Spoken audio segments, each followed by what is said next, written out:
Hi everyone, it's Jennifer Hoffman. Welcome to the Go Live, the Enlightening Life Live for today. It's Wednesday, I have to look at the calendar, June 27th, 2018. And man, this has been a busy day. It's been one of those days where you just kind of look from minute to minute and go, what's going to happen next? And I did a video that I'm going to talk about. I'm going to review a few things with my video that I did earlier on what's happening. And happy full moon, everyone. Hi, Jen.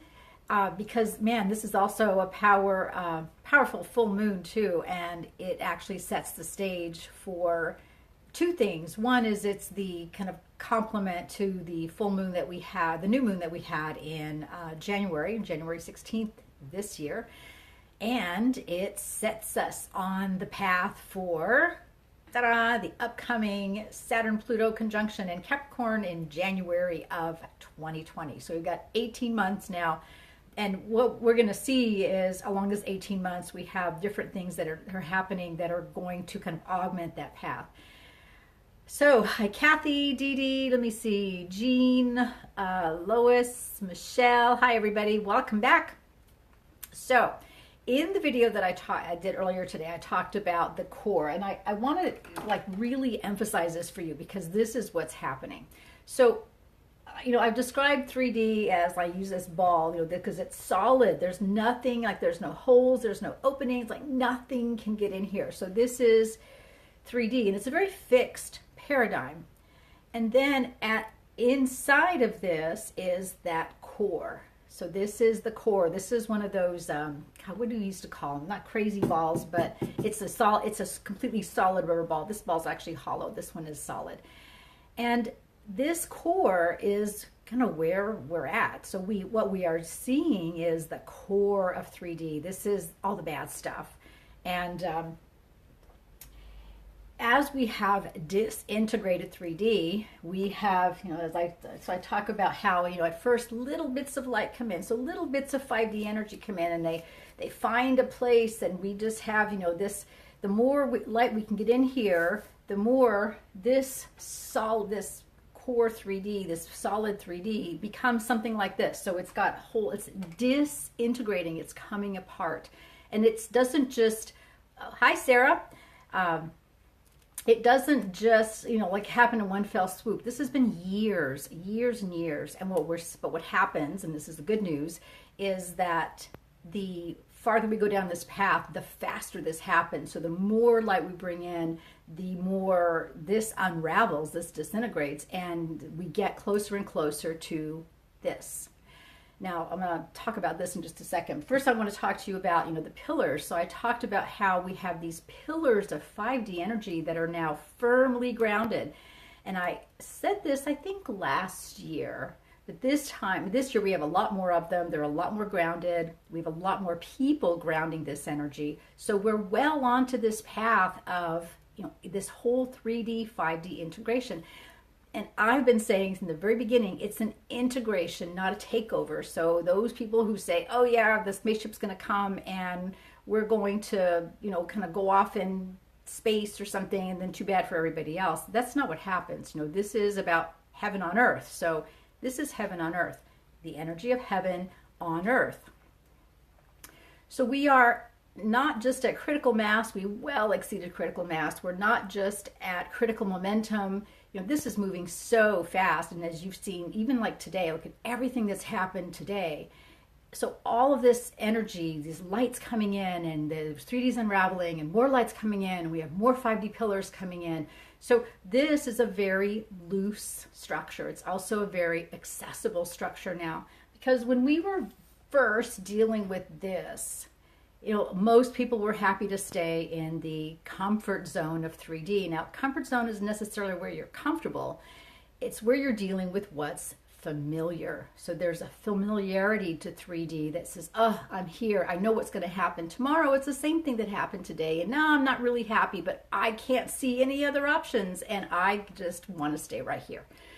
So now we're in this, more loosely structured 5D, integrated 5D reality that is really about taking your 3D reality and raising it to a new vibration. So bringing in high vibration 5D frequencies like joy, like peace, like love, like compassion, connection, collaboration. All of those are 5D energies, and this is what we're doing. So in the process, we have a little glitch, and the little glitch is what we're seeing right now. So we have this, and again, we've integrated 3D, but the more we open this up, the more we expose this really dense, dark, heavy, horrible 3D core. And I say horrible because this represents the worst of the 3D energies. So think of all the terrible things that people do, or all the crimes you can consider, or all the horrible things that people do to each other, and the people who do them. You know, this is 3D. So this is the densest of the 3D energies. We get into trouble when we think we're going to change this, because we're not. And I'm going to say that up front, and I'm going to say it without apologies. This will not change. This dark, dense core is not going to change. It is going to go away, but it's not going to change. So you're really wasting your time if you think, okay, I'm going to focus on, transforming and transmuting this 3D energy. Don't do that. Focus instead on expanding the 3D, 5D reality, the energy that is willing to disintegrate and to take in the light, because there's tons and tons and tons of opportunities to do this. There's no opportunity to do this. So what I said in the video, and put that aside for a minute, because I only have two hands, unfortunately.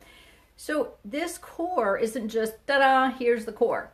This core is actually wrapped, and I did this on the video. It's wrapped, and it's probably not wrapped in this pretty gold organza either. So it's all wrapped up in like a veil, and in something that is, we can't actually see the core. So it's got something around it. Hi, Linda from Byron Bay. I've been to Byron Bay. It's in Australia. So this 3D core is wrapped in something that kind of hides it.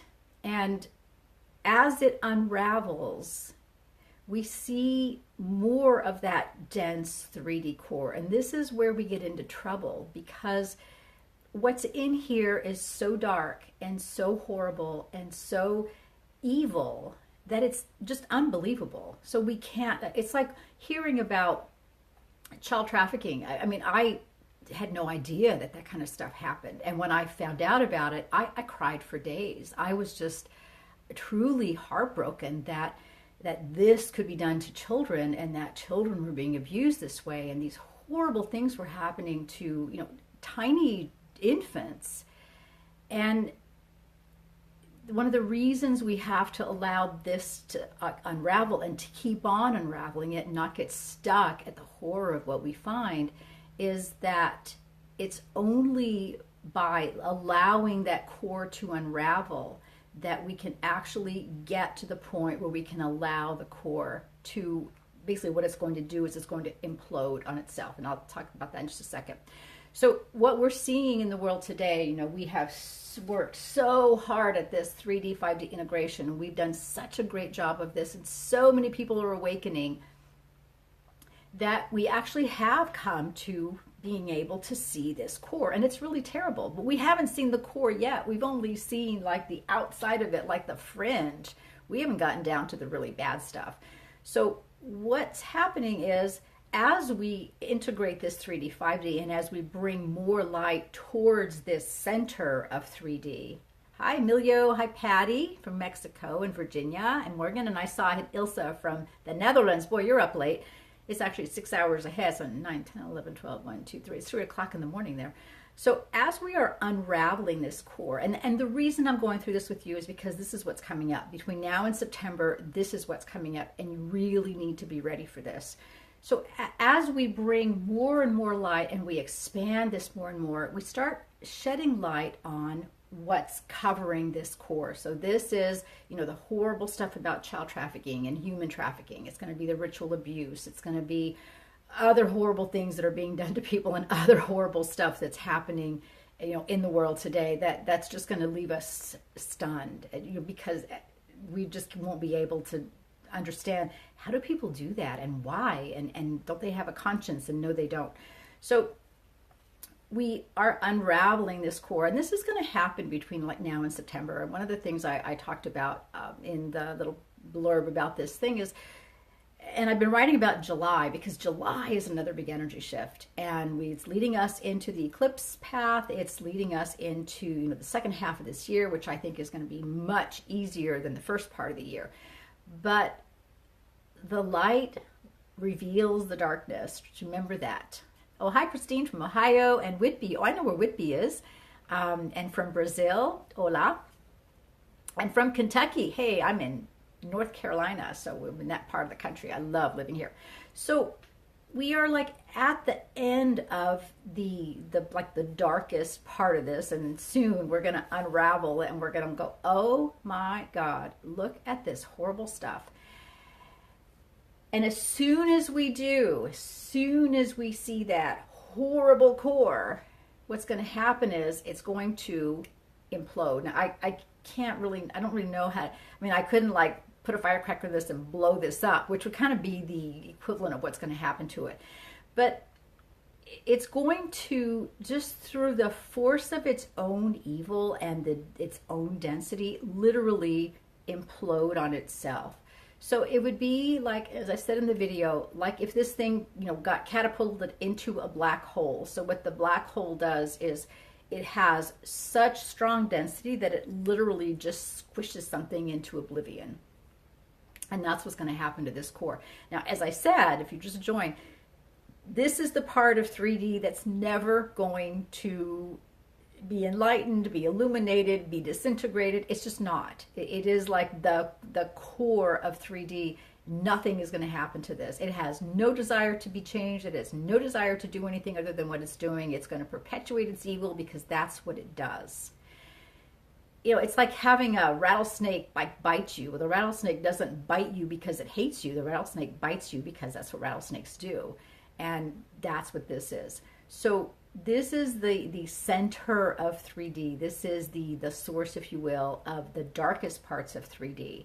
And when there's no more support for it, as there is less and less and less, this is going to literally it's going to implode on itself. It's going to destroy itself out of the density of its own energy. So the density of its own energy is literally going to just cause it to, like I said, it's going to implode on itself.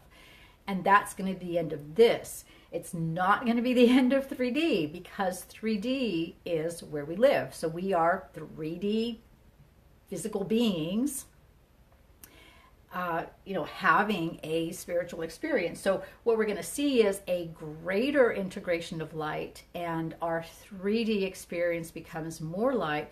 But what allows us to expand it fully is this core is no longer part of this. This core will go away. So we won't have that density, that darkness, that evil in the world. There'll probably still be people who do bad things, but there won't be that horrible foundation of what we're just seeing now, which is news to some people. And I've been around for a long time. I didn't know this stuff happened. I had no idea there were things like human trafficking and child trafficking and human enslavement and our government involved in drugs. And that's because we live in the information age now. We've got the internet and everybody can find out anything about everything. Now we're seeing a lot more of what's really going on and learning about things that have been going on a long time. And that's all part of this core. It's all part of this density. So when you shine enough light to where there is no more support for this density, and there really isn't anymore, that will shift everything because it allows this to grow much faster as it is, but it also just takes all the power out of this. So this won't be feeding 3D anymore. It'll be fed by only the light and only high frequency energy. So we won't have to worry about these things anymore. Latoya asked a good question. Has 3D always been this dark? It actually has been far darker than anything we have known.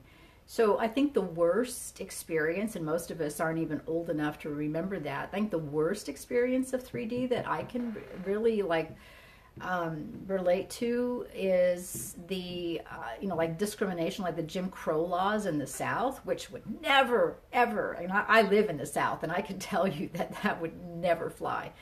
And in fact, I live in Greensboro, North Carolina, which is the site of the Woolworths, it's downtown, where those four young men sat at the lunch counter and demanded to be served. Caused a national, it's like a national event because, oh, sorry about that. It caused a national event. Why did somebody call me? Because there was so, hang on, the phone's going to ring. Sorry about that. I should have turned the other ringer off too. I forgot. Okay, so it caused a national scandal because, black people weren't allowed to do that. So they had to go to their own restaurant, or they had to sit at the back of the bus, or they had to, do other things. And, they just didn't mix with white people. There were black water fountains and whites only water fountains. I mean, just absolutely nuts. So, but it was evil. I mean, there was, if those of you who remember, again, I read about this. I don't think I was born then, but the death of a young man called Emmett Till, who went to visit family in the South, and he ended up being killed by, I think, half a dozen white men, and he's a kid. He was 14 years old. So those kinds of things represent, this very dark, dense evil, which if you look at situations that involve like discord, chaos, competition, control, domination, greed, power, all of those things are 3D constructs. 5D energy is about connection, collaboration, community, sharing, love, peace, abundance, compassion. Those are all 5D energies. Joy is the 5D frequency. So what we're seeing is a movement. So everywhere we become intolerant to things like hate, we are disintegrating that core of that 3D, the energy that feeds it. So this core energy feeds 3D. It emanates its own energy. So when it is no longer there to emanate that dense, dark 3D energy, then you don't have anything that's limiting the expansion of the 3D, 5D integration. So how does this full moon figure into it? Well, for one thing, this full moon is exactly conjunct Saturn, which, if you're doing good work, like if you're doing your work and you're, really compassionate and you're being nice to people and you're trying hard, those kind of things, they just go right by you. You don't even really notice them. But if you're one of those people, and I know none of you are, but if you're one of those people who, hates on other people and you call people racist, I can't tell you the number of times I've been called a racist, which I find, just stupid of the people who say that to me, and absolutely ridiculous, because that term doesn't even mean anything anymore. It's impossible for me to be a racist. But, they think that I'm going to be disturbed by it. I'm not. I just think they're idiots. So the people who, incite hate and fear and all of those things and separation, those are the people who are really going to struggle with this energy, because it's going to come right back to haunt them. So think of what happened to Press Secretary, Sarah Huckabee Sanders at that restaurant where they told her to leave, or think of what happened when Maxine Waters, told people to go out and harass cabinet members. I mean, the blowback was substantial, as it should be.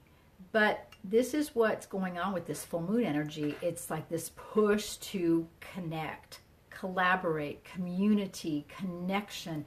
This is cooperation. This is 5D energy, and this is what we're bringing in. So anything now that doesn't feed that 5D energy, that 5D integration, but that feeds the core instead, these people who are in this paradigm, they can't deal with this energy. They don't even know how to deal with this energy. It would be like you going into a bank and robbing the bank. I mean, it wouldn't occur to you to rob the bank. It wouldn't occur to you to steal something from people or to go out and kill somebody. It just wouldn't happen, because you wouldn't even think about it. So this is what's replacing this core energy is this new light energy, and this is where we are. So what happens in July? Well, July is, for one thing, Mars is retrograde as of today or yesterday. So when Mars goes retrograde, which happens every few years, I mean, it's not unusual for Mars to be retrograde, but Mars is retrograde in Aquarius, which is kind of interesting because it's making us rethink our connections. Who do we belong to? Who do we associate with? Who do we connect with? How are those relationships enhancing our life? We had the Uriel channel for this week was, seek connection, not approval. And I thought it was a really appropriate, and of course I don't pre-plan these things, so I just kind of get the message from Uriel, okay, write about this. I don't pre-plan them. So, it's a really appropriate thing because so often we make connections based on, we want approval from people. We want them to value us and to look at us and go, wow, you're a really great person. Well, that's all fine and dandy, except we often look to the people who can't approve of us because they don't align with us. They don't resonate with us. They look at us and they go, oh, you're different. Oh, there's no way I could ever be, part of your life because we don't even speak the same language. And energetically, you don't. So there's more with this. I mean, there's somebody liked that comment. There's more of a responsibility that comes with us, to us through this. This isn't all love and light. I mean, this isn't all fun and games. There are some other things that happen with this, and this is where we are now. And it was, it's incumbent on us now because the more we get involved with this energy coming in. So 5D energy is pure potential. We have to make something of it. So the more we get into this paradigm, and this is wonderful, we can have joy, we can have unlimited energy, we have unlimited potential, we can do whatever we want, this is your miracle zone, except your connections start being more important. Who's in your life, who values you, who doesn't value you, who adds value to your life. And often when you go out and you look for value from people, so you look for that validation, they go, oh no, I can't validate you. You're just too different. I just can't even be anywhere near you. And we think, oh, what did I do? How can I make myself more valuable to you? Well, if you have to ask that question, you're in the wrong relationship. It's that simple. Because if there isn't already a value connection right there, then you are going to have to twist and turn yourself and start dimming your light and cutting little pieces off of yourself to become valuable to that person. It would be like, and yes, I'm going to use a camping experience. It would be like me, having a friend who goes camping every weekend. Well, I don't camp, so that relationship has no value to me, especially on the weekends. If I want to go do something, I'm not going camping, and I'm not going to ask them not to go camping. So there's no value there. We don't have the same values. And values really aren't about anything more than what's important to you, what you enjoy, what your priorities are. That's the value. But that also extends into, who you are as a person, your personality, your energy field. We all have an energy field. So if you have someone in your life who doesn't value you, then it's not about them not liking you. It's when they look at you, when they see that energy field, they kind of go, oh, there's nothing in here for me. It's like me going to a camping store. Oh, that's nice. That's kind of cool. I mean, I like the technology and I think tents are cool, but I don't want to buy one and I certainly don't want to sleep in one. Hi, Pat. Nice to see you here. Pat's been a client for, ever since I began. I'm glad to see that you're doing well. So we have to look at our connections and think about ourselves, within our energy field. So where's your energy field and who are you connecting with to your energy field? Because if you stay, sovereign in your energy and you try and connect with people who don't match you energetically, who don't value you, then you're going to feel like nobody likes you because you're actually extending yourself to people who can't value you because they look at your energy and they go, nothing for me here. There's nothing I can resonate with. And that's why you find yourself with losing all your friends sometimes, and even you losing your family connections, because when you step into your energetic sovereignty, now you are at a point where they either can match you energetically or they can't. And if they can't match you energetically, then they're going to disconnect and you're going to have to go find other people. Well, someone said, I'm losing my friends. Well, losing your friends really means, at a certain point in your life, at the frequency you're at, you had this range of energy, and you had all these people who could connect with you at that range. So when you go into a different level energetically, all those people have to shift their energy with you. If not, you shifted your energy and they're still back there.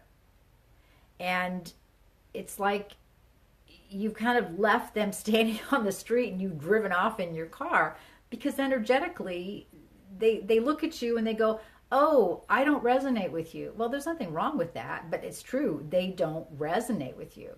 So Kim says you have to bring them up to your level. Is it possible to do that? Well, no. I mean, can you do that? No. Can they do that? Yes, if they want to. And they have to want to. So it has to come from them. The desire to shift their energy frequency, the desire to be part of that 3D, 5D integration, the desire to move ahead and stay in your energy field has to come from them. And for some people, that's a pretty difficult decision. So you who've done it go, oh, you have to do this. It's the greatest thing ever. Look, you'll have this 5D energy and it'll be wonderful. And some people can say, yeah, I think that's fine. I'm right there. Other people can look at that and go, nah, not for me. And they mean it. They actually mean it. So remember something. Everyone has their own, soul mission. And their soul mission has to do with the healing work they do, and what they achieve in a lifetime, and all aspects of them. So their energetic field, the energy they integrate, the things that they can heal, the work that they can do, all of that's part of that soul mission. And then their life exists as a purpose for the expression of that soul mission. So, hi Janine, not a problem. Oh, Elaine says that we're 111 watching. Christine says, I've lost most of my friends and want no contact with my dysfunctional family. Sometimes that's the best thing. It's removing yourself from that sphere, and sometimes it's permanent. Sometimes it's also temporary until you can get strong enough in your energy to be able to be around them and not let them impact you. Okay, I've got a long question, so I put my glasses on because I can't see very well. Oh my goodness. So Teresa says, my sister, who I'd always been close to, did something this past weekend that really threw me for a loop and made me step back and see our connection had completely changed. Well, I don't know about your connection changing. There's two things that come up for me about this. One is she's probably done this thing or something similar to it before, and you just never really saw it or realized it, or really saw it for what it was. The other is that you've changed. So you shifted your energy field, and all the places she could connect to you have shifted too. So this thing was a shock to you because you expected her, I think, to be different, and I think you saw that she could be different, and you were kind of holding her in that space of, all right, I think you could be up here and not down here, so I'm going to hold that space for you energetically until you can fill that gap for yourself. And I think she showed you, no, I don't want any part of it, and I don't want any part of you. So, one of the things we have to do, and I've talked about this a lot, is remove the labels from all these people and all our expectations around the label. So you're my sister, you should behave this way. You're my mother, you should behave this way. You're my father, my expectation is this. Because the expectations only serve to disappoint us. Because when we have an expectation of someone, we hold them in esteem. So our expectation usually puts them at some level above where they are. but we don't think about, can they achieve that? So are they capable of rising to that level? And it's usually a rising thing. You rarely expect someone, to do bad things, although sometimes you do, depending on the person, but usually you expect someone to perform in some way that exceeds what they're doing right now. So when you hold them in esteem, you're like holding them up here, well, they're down here. And you assume, because it's your expectation and you can see that in them, you assume that, oh yeah, they can do this, piece of cake, no problem. And then they don't. And you feel disappointed because you said, well, I was, somebody B said, yes, expectations and disappointment go hand in hand. Yes, they do, especially when we make expectations of other people, because we hold them in the esteem of being up here, they're down here. We don't think about what they're capable of, what they think they're capable of. So we may think, oh yeah, you can do this, no problem. They may look at that and go, no way. It's like when I first started yoga many years ago, the very first time I went, the instructor was doing, it's like sun salutations, and he got to like chaturanga, which is, crocodile, where you basically do a plank and you go down. And I guess it looked like he was floating.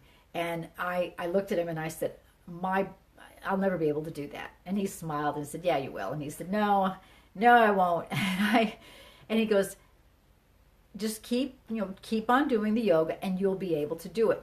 Totally did not believe him. Absolutely thought he was nuts. Like my body was never going to do that. And guess what? After about 2 months, I actually could execute perfect chaturanga. He was right. But I didn't even think that was going to happen. So when we have expectations of people, we have to consider that our expectations, may be not in alignment with what they think they're capable of. And we don't do them any favors by going, oh yeah, I know you can do it. I believe in you, especially when our expectations have something to do with us. So where it's the connection we want or the validation or something, and then we just put them up there and go, this is where they can be. I want this connection. I want this connection to stay, without thinking, well, do they like being down here, or are they happy in this space? And all of you have probably known somebody like this, and I certainly have. So someone who's in a bad relationship, and you kind of talk them through, they have all these dramas and traumas and problems, and you talk them through everything, and then you tell them, look, why don't you just go? Obviously you're not happy, this is not working, so why don't you just go? I could never do that. Or yeah, no, I think it'll change, I'm fine. And you just look at them and go, well, what's going on here? Well, because you see them as being up here in the relationship, and they're actually comfortable, not necessarily happy, but it's familiar, it's what they know. If they come from that kind of background, if they're used to abuse in their lives, then they're going to be okay with the abuse, because that's what they expect. So when we set expectations, we have to look at what the other person expects and what they're capable of, and manage our expectations. And actually, we shouldn't make expectations of other people. We can make expectations of ourselves, but we should make expectations of others, because we're setting ourselves up for failure. And we're also setting them up for failure, because they're not going to be able to meet our expectation in some way. So Elaine says, what's a good way to hold space for our loved ones? Well, the best way to hold space for them is to become the highest expression of your own energy. So where you do all your clearing, you do all your healing work, so that the connection you can have with them is not based on karma, it's not based on healing, it's not based on atonement. It actually is based on pure potential, like you create the energy you want. The other thing that we can do for them is accept where they are. And that is the best way to end a karmic connection with somebody and end a soul cycle, is to be in acceptance of their choices. Like they choose to be in that bad situation, that bad relationship, to use drugs, to do whatever it is they do. They choose that. And it's not our job to make them choose something else. It's kind of like, so years ago, I used to have a dog. And my dog, I love my dog. And I had my dog when I lived in Australia.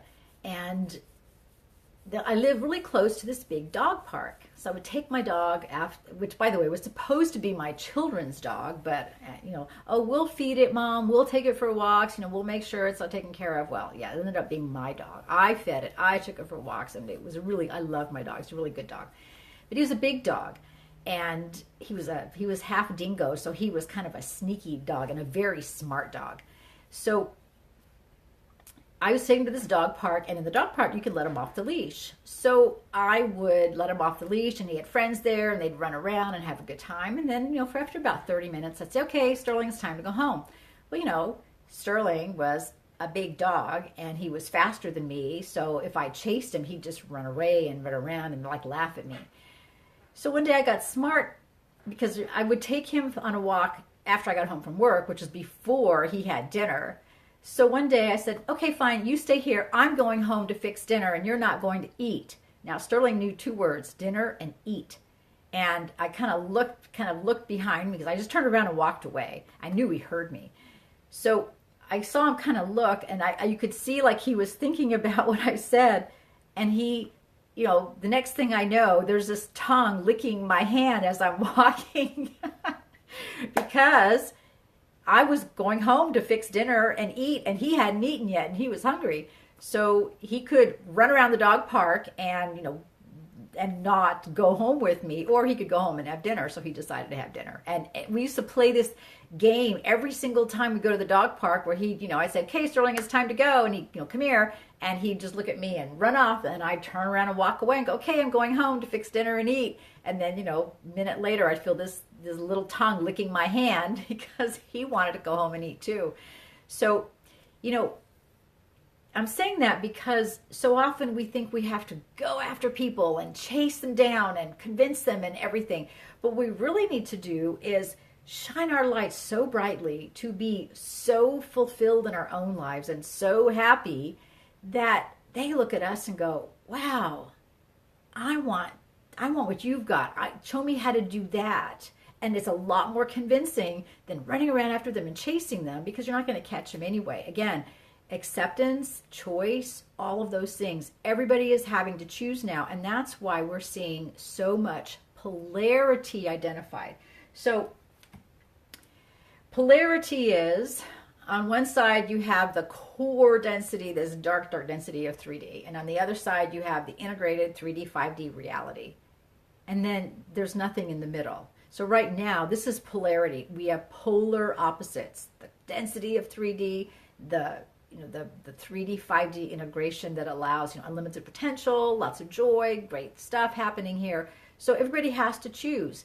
That's why this is getting revealed, like core 3D. All of that energy is being revealed, and it's the total opposite of what people want. So people want joy, and they want to be in a higher frequency. They want to be happy in their lives. They want to be fulfilled. They want to be successful. They want all these things. So they're having to choose. But because the so much of the density now that we see is really, really dense stuff, we have the density on one side and the light on the other. And it's like the difference between being in a pitch black room with no lights and then being outside in the bright sunshine. So people are naturally gravitating, most of them anyway, towards the light because the darkness is so dark. So I have a couple questions. I'm going to have to scroll back into my... P.S. says, no more chasing. Hi, Rosita from the Netherlands. Okay. Teresa says, spot on. This is where I was wrong. I expected something of her. She didn't meet that expectation. Teresa, don't be hard on yourself because you did it because you loved her. And I think this is part of your karmic cycle with her, is to hold that space of wholeness for her. Like, I see you better than you see yourself. And I'm going to hold that energy for you. But she doesn't believe that. She can't live up to that. And I think there's some resentment of you there too, which you really can't do anything.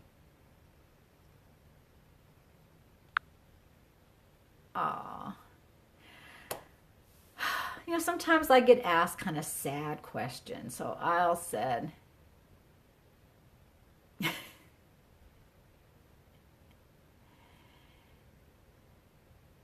Okay, so Sharon says, my husband said to me many years ago, don't expect and you won't be disappointed. I try to live by this, but still not a perfect science.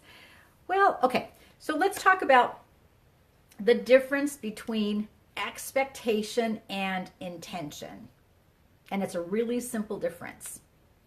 So I can set an intention for my life. It's something that I can only do for myself. I can't set an intention for somebody else. I can't say, I intend for your life to be super successful. That's like, doesn't even make any sense. How do I have any control over that? We make expectations usually about other people. So we set an expectation for behavior or for, for what we want someone to do or how we want something to turn out.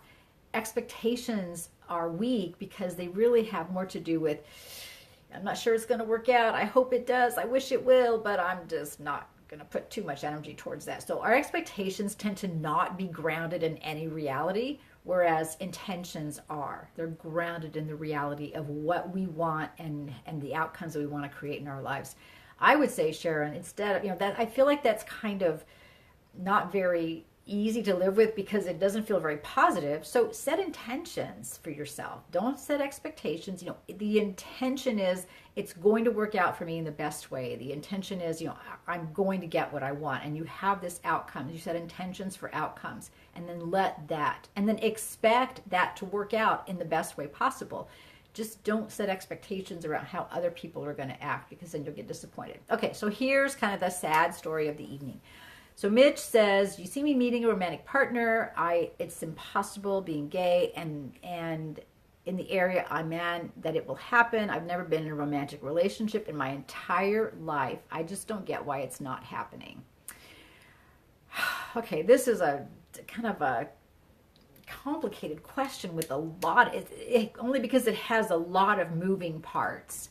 So there's the part with never having had a romantic relationship, and I think that has to do with you being gay and not having the traditional life. Now, one thing that I've noticed within many, many clients that I've worked in, many past life readings I've done and past lives that I've seen in other people, is that someone who's gay, for example, who chooses that lifestyle, which is kind of an alternative lifestyle. It's better now than it was even 15, 20 years ago, but it's still an alternative lifestyle. Usually has to overcome some kind of issue around that in past lives. So I want to say in past lives you've been gay before, in times when that was absolutely not tolerated, when it was punishable by death, when it was considered like a capital crime to be gay, which was totally ridiculous. But I think that you have that you were the source of like pain or suffering for other people because you were gay. And it had more to do with persecution and judgment than it had to do with actually you. So I think you've got a belief around you that says, wow, being in a relationship with me is hazardous to your life, so I better not put anybody in that dangerous situation. I'm just going to close that part of me off. So you need to deal with that. The other is like where you live. So where you live doesn't matter because, first of all, we're a very mobile society here in the U.S., so you can live anywhere you want, but also people travel. And I think there is a partner for you, and I think it is possible for you to have a fabulous relationship, even as a gay man, but you need to see that as being possible for you, and you need to see it as being possible without being a risk to or a danger to or hurting somebody else. And then there's kind of the overall, I'm not sure that you're comfortable with being gay. I think you haven't really like found your balance there. So I think you don't, like, I'm just going to say this. Yeah, I think you don't know what to do, and you don't really know how to be in a relationship as a gay man. Like you don't have any example or, like pioneering things or people to show you. So I think that's also a deterrent to you to feeling comfortable with who you are, and then being comfortable with who you are and then kind of introducing that person to somebody else in a relationship. And what's relationship? It's all about connection and approval and, and liking and being valued and validated. So you've got to start with having all those things in you before you can ask somebody else to come in and go, wow, you want to be in a relationship with me? I'm a fantastic person. I think you haven't gotten to that point yet. So do I see you meeting someone? Yes, but you've got a little bit of work to do to prepare you for that. And it's not impossible. I mean, this is totally possible. But you've got to be willing to, kind of overcome your own barriers in order to be in a space energetically and emotionally and also mentally for you to present yourself as a relationship-worthy partner. And by that, I mean, again, you're comfortable with yourself, but also, dealing with these past life issues that if you're in a relationship with me, that's hazardous to your life and, something terrible is going to happen to you and it's going to be all my fault. Okay, my twin flame, Netherlands. Latoya says, I was just thinking about that. I got a funny question. Okay, so first of all, somebody says, my twin flame. When anybody asks about soulmates or twin flames, so I didn't get a response, but Brian Weiss, who actually was an MD who first wrote about soulmates, and he actually first wrote about past lives. And then he made a comment on Twitter this week that talked about soulmates and how they were these fabulously wonderful relationships and you had this instant spontaneous connection and it was all wonderful, which is complete hogwash. First of all, soulmates are a mirror of your soul. A soulmate is someone who literally shares your karma. So like they're the other half of your karma. So say, for example, and I see this a lot in soulmate relationships. So say you had someone who loved you and you just didn't love them. You just didn't. Then they were like infatuated with you and you couldn't stand the sight of them. So they end up killing themselves because they feel slighted and they're upset and they're just totally dramatic and they kill themselves. So you feel guilty about that. So in another lifetime, you meet this person and there's this instant attraction, instant connection, and it's a really difficult relationship and they're needy and demanding and they're dramatic and you're thinking, what's wrong with this person? And you really care about them and they totally abuse your trust and your love and they cheat on you and they lie to you and everything. That's a soulmate relationship. And you chose that person so that you could work out the guilt and the whatever you felt because there's unfinished business between the two of you. So when you ask for a twin flame, you're asking for something that may not exactly be what you expect and it may not be exactly what you want. Instead, you need to be more specific. Ask for the kind of relationship you want, remembering that you have to be willing to receive in the relationship if it's going to be balanced. So instead of saying, oh, you tell the universe, oh, I want my twin flame. Well, that's not really saying anything. That's like saying, give me a car. And, you get what do you want? You want a Ferrari or you want some old junky car that's 50 years old? It's like when you go into a car dealership, you don't say, I want a car. You pretty much have in mind the make, the model, the budget, the price range, the accessories, all the stuff that it has, the bells and whistles. You pretty much know what you want and what you can afford, and then they'll show you the cars in that price range and even the color. If you live in Arizona, you don't want a car with a black interior because you'll never be able to sit in your car in the summertime. You want a car with a light interior. So there's, that you need to be more specific and set your intention for having the kind of relationship that you want, keeping in mind that there has to be, there's two sides to it. There's what you give and then there's what you receive, and you can't forget the receiving part. So I think you're kind of stuck in that area because, and this is the question for, you see who asked me this so that you know who I'm talking to. Oh, Cindy. Cindy Love. So you have to get really clear about, okay, here's the relationship I want, because here's what I'm willing to give. Here are my interests, my priorities. And then this is what I want to receive. So, for example, I talked in my Raise Your Love Vibes program, in one of the pre-call for it, I talked about the three, kind of pillars of your relationship. The container for your relationship is built of your intention. So this is what you want in a relationship. And then your priorities and your non-negotiables are the other sides. So it's not just, send me a relationship. I don't want someone who wants to go camping. I don't want someone who's got addiction problems. I don't want someone who steals. I don't want someone who's unfaithful or who lies to me all the time, or who, like doesn't want to go to Europe once in a while, because I do need to go home once in a while. And yes, I was born in France, so France is my home. I need to go there every once in a while.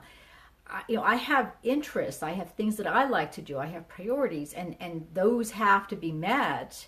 And I don't compromise those in order for me to be in a relationship. So, I want a twin flame is kind of like going, okay, send me somebody and I hope I like them. That just doesn't work. So what you really need to do is go, okay, I'm ready to have a fulfilling, loving, wonderful relationship with someone who's, and then all the qualities that are important to you, who's kind and compassionate, who's romantic, who, maybe he or she cooks or whatever. Whatever is important to you in a relationship. And then you give the universe something to work with. So Shelley says, do you see the two men I'm talking to overseas are playing me?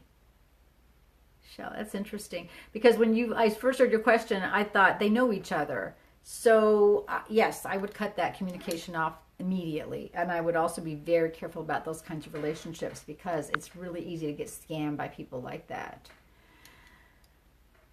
Christina says, will my health get better, or I'll get a good job or a good man? So, the problem with your question, Christina, is that you don't feel in control of your life. Like, you don't feel like you're driving that car. It's like you're in the back and somebody else is driving, and every time you go over a bump, you just go boom. Will your health get better? I think you need to focus on one thing at a time. So I think you need to focus on your health first, because without your health, you really can't do much else. And really focus on your health, but do it as an act of self-love. And I think part of your problem is you really don't love yourself very much. So see your health and taking care of your health as an act of self-love. See getting a good job as an act of self-love, and see getting, a good man in your life as an act of self-love. Don't see it as, okay, I hope I get lucky today and, my health will be fine. I think this is really an exercise for you in learning to pay attention to yourself and give to yourself and take care of yourself, rather than, gee, I hope nothing bad happens to me. That's not really a good way of managing your life, because then anything's going to happen to you. Okay, that. So Jane says, this week I've had a series of conversations that have brought up very old wounds. All my children are at home and they're fighting. Other than holding space, is there more I could be doing to move this behavior on us? It's exhausting. So first of all, you're hiding. I just see you like hiding in a corner. You're non-confrontational, Jane, so you're hiding. You don't want to face the confrontation. And I think because you don't like facing the confrontation, you end up getting involved with people who take advantage of you, because they know that it's hard for you to say no. It's hard for you to say, stop, no more. And those are some of the reasons why some of these things are coming out for you. So I think you need to have a family meeting with the children and tell them, no fighting allowed, and make that very clear. I think you need to look at the soul, the old wounds, which are soul wounds, and decide whether or not you want to continue to allow yourself to be hurt in this way. So when people hurt your feelings or they hurt you, they don't realize that they wound you. It's not just like, oh, hurt my feelings, shame on you. This is more like, cut my head off. How dare you, or how could you? So you need to change how you allow people to control your emotions that way and put you off balance. It's like you're not energetically balanced. So you're kind of one of those, we used to have one, and I bought one for my kids. Used to have them too. Those plastic things, you blow them up and they're kind of tall like this, and then you bop them on the nose, and then it's got sand in the bottom, so it comes back up. You need to not be that kind of person. You need to be grounded in your own energy. You need to figure out what that is. And the reason I think at least 2 of your kids are energetically sensitive.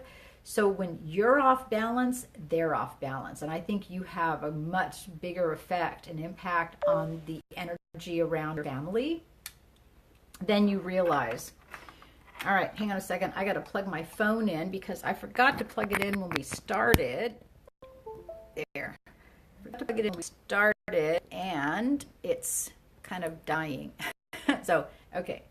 So this should be fine. Let me make sure. Okay, everything's good. Remember, my phone fell on the floor twice last week. So, okay, so my phone's plugged in. So that will help. And it's also going to help, again, for you to get more grounded in your own energy, because then your kids won't be so off balance because they're feeling the energy that you're putting out. Oh, be quiet. All right. Nada Polyuskevich says, thank you for such timely insights. Do you think I should leave Houston, and if so, when?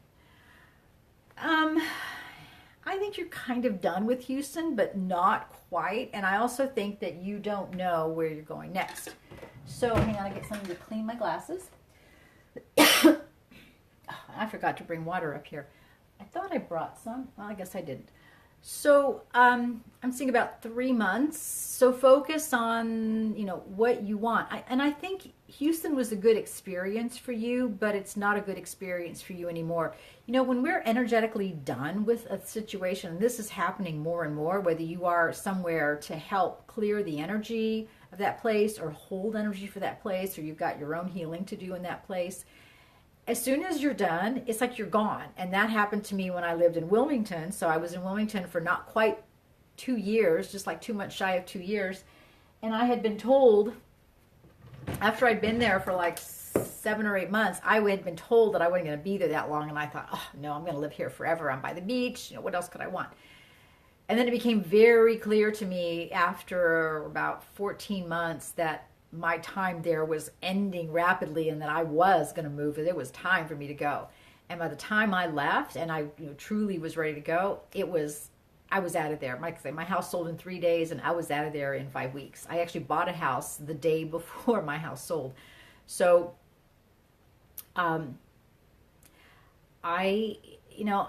think you need to focus on not where you want to go, but what you want to have there. And that's going to help you kind of get clear. It'll open the path for you to be, it'll open the path for you to choose a place where you're going to be happy for the next part of your journey. I got did you guys know that about a month ago, we had, maybe a month or a month and a half ago, we had a Satanist, a Satanist witch. And if you notice in that show, there were all these angry faces that came across the screen, that kept on coming across the screen. And she was the only one. So after the show was over, I thought, who was that person? So if you click on your page, if you click on the little emoticon, you can see who did it. And it was her. So I went in and blocked her.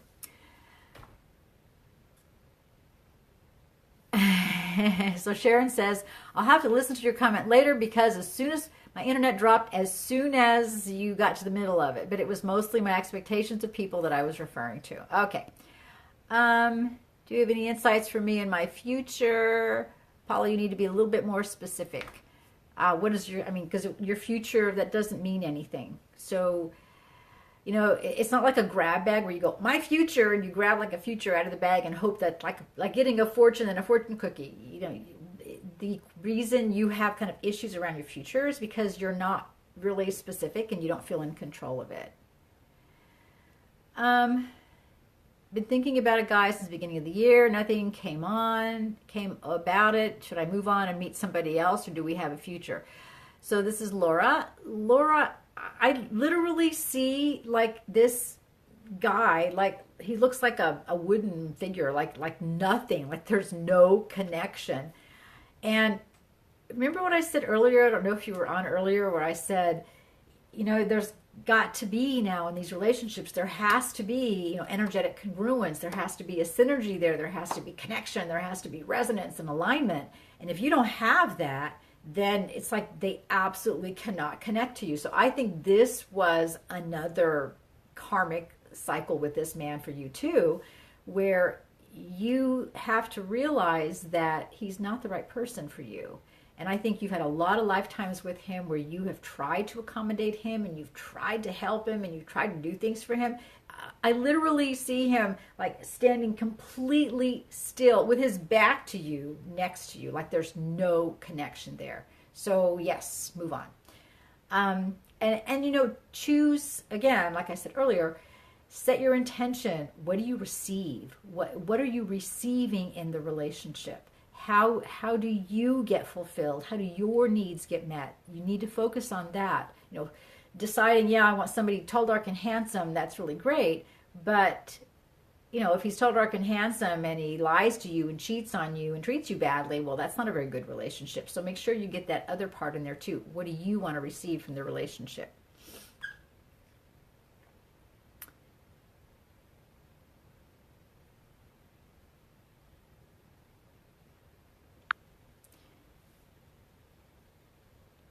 So Becky said, I'm excited about my new friends that are coming into my life. In my reading, you felt to be a special romantic relationship starting in mid-June. Do I still see it happening? Or do I still have more work to do on myself before being ready for a relationship? I think you kind of answered your own question. So the relationship comes when you say, I'm ready now, because you are, right? And whatever relationship comes will be like the right one for me at this moment. I don't think that you can be ready enough. It's like saying, well, I want to make sure that I'm at a point where I get the person and I don't have to go through this again, so it's going to work and I'll never have to, you know, be dating or whatever again. I think that's your problem. I think you're blocking your own relationship by wanting to be ready. I think you just need to just put yourself out there and go, you know what? I'm ready now. I'm as ready as I'll ever be. And you pick a relationship. It either works or it doesn't. And if it doesn't, then you just move on. You know, we really limit ourselves by wanting something to be it. Like the final thing, the perfect thing, the thing that once we get that, we never have to go through this again. We never have to worry about anything else again. I think we do ourselves an enormous disservice by wanting like the thing, the perfect thing, and feeling like, you know, we're never ready. So when are you ready? Well, I don't know. I mean, you'll never be ready until you figure out, okay, where am I here? You know, you take a benchmark test, like, get involved in a relationship. It'll work or it won't, and then you course correct. So I think that's your answer, is you just have to go, I'm ready today, and do it.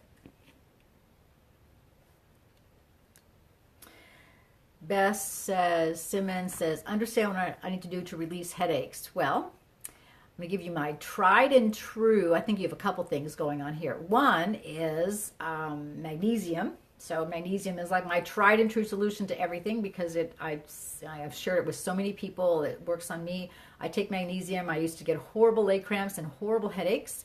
Now I never have leg cramps and I never have headaches. So I would say start with magnesium.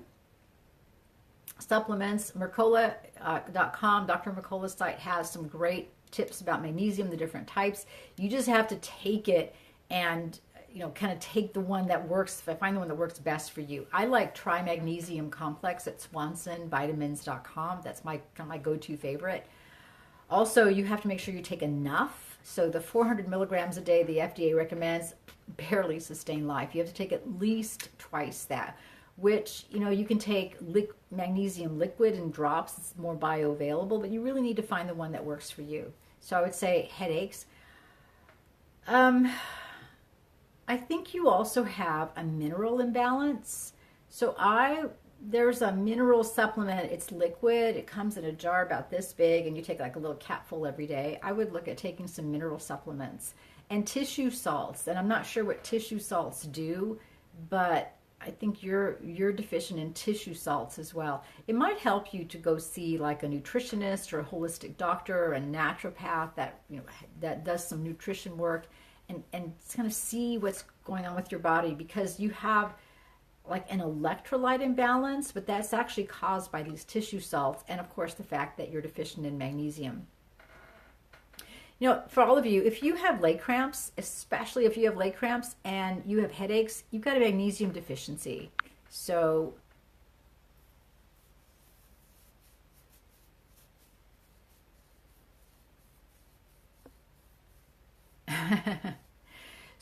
try magnesium. And again, the 400 milligrams, that'll barely sustain life, because everyone is so magnesium deficient because of all the toxins, because of fluoride, because of aluminum in the air, because of chemtrails. So my dosage that I take personally, I take 2,000 milligrams a day. So that's 5 400 milligram tablets. That's what I take. That's what my body needs. I also noticed that we need a lot more magnesium when we're processing a lot of energy. So you can take whatever amount of magnesium your body requires, and you've exceeded its requirements when you'll get diarrhea. And it's not even bad unless you take a whole bunch of it. Do not take like 2,000 milligrams all at once, because you will spend the day in the bathroom. But parse that out over the day, and especially take 400 to 800 milligrams before you go to bed at night, and that'll help you sleep. Okay. So Dan Sandy says, easygoing people sometimes cause the most drama, not checking out other qualifications, honesty, have someone in my life that deviates and lies about bulk of things. A person has changed who I am, standing up for myself and my boundaries, feeling angry because of this when dealing with this person. So I think you give this person, or have given them in the past, way too much benefit of the doubt. And I think that you saw who they were early on and thought, oh, that's okay. I can deal with that. They'll change. The other big thing that we say when, that kind of destroys our relationships and causes all kinds of problems, they'll change. And they don't. So this person's lesson was to teach you about boundaries. And again, there's past life issues here where they lied to you in the past and were just a very dishonest and disreputable person in the past. You're angry at yourself because you feel stuck in this situation. You're not. So one of the ways that you can change the energy in a relationship is to set your intention for what you want in a relationship, and not the next relationship, and not even looking at this relationship. Set your intention for what you want in your life right now and the kind of relationship you want. So what happens is the relationship you're in either changes to become that, or it ends. And it ends in a way that serves you. It doesn't end, like where you just kind of get dumped, but it ends in a way that serves you. And I think you should also, look at, what you tolerate and what you put up with and what you allow and why, because I think that you cut this person way too much slack. All right. Energy Gypsy says, how do I find the best home for us? All right. The best way to find the best home is to set your intention for the home that you want, which is like what I did when I bought my house. I knew exactly what I wanted. I looked at pictures on Zillow. I knew exactly what I wanted. I went to the real estate agent and I said, 2 stories, minimum square feet. This is the kind of area that I want. And, I've got to have a space for my office, so I want a bonus room. And I got this great house. And I found it in one day, and it's a good thing because my house was in the process of being sold as I was looking for this house. I didn't even know it. So set your intention for what you want, the kind of house you want. And that, again, creates that energy container that says, oh, look, here's the kind of house she wants. Now let's pour the energy in there to make that happen. Okay, Jane says, love the image of the balanced toy as the sum of how I've been feeling. I don't remember what that is, but do I believe in saging the home? When I remember, I do, which is not very often. I think intention is just as powerful. So the sage kind of adds the thing to it. My problem with sage is I think it smells bad. So it makes my whole house stink for like 2 days. So I did get some sweetgrass and I might burn that. But like I said, my problem with sage is I think it smells terrible.